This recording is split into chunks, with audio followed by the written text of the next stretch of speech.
महाराष्ट्रातल्या सर्व शेतकऱ्यांना मी या व्हिडिओच्याद्वारे एक विनंती करतोय. तुम्ही ऐकलंच असेल की महाराष्ट्र राज्य सरकारने नवीन धोरण आणलं आहे की आता जेवढे पण शेतरस्ते होते त्यांना ते नंबर देतील म्हणजे काय करतील की त्याचं रेकॉर्ड मेंटेन करतील. नुसते नंबर नाही देणार, त्याचं एक प्रकारचं लिखाण होईल की बाबा हा रस्ता कुठून कुठपर्यंत आहे, किती चौडा आहे, किती वगैरे वगैरे सर्व डिटेल त्याचं लिहिलं जाईल. आणि अशा वेळेस जर तुमच्या शेताच्या आजूबाजूने जो रस्ता गेला आहे तिथे जर तुम्ही लक्ष दिलं नाही, समजा तो आज असेल 4 फुटाचा 6 फुटाचा आणि तुम्ही लक्ष दिलं नाही, तिथे जर चुकीची नोंद होऊन गेली की तो 12 फुटाचा आहे, तर उद्या तुम्हाला फार मोठी अडचण येईल.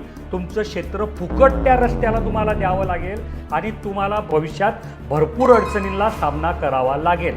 तर हे जेव्हा कधी होईल तेव्हा तुम्ही डोळ्यात तेल टाकून ह्या प्रक्रियेकडे लक्ष ठेवा.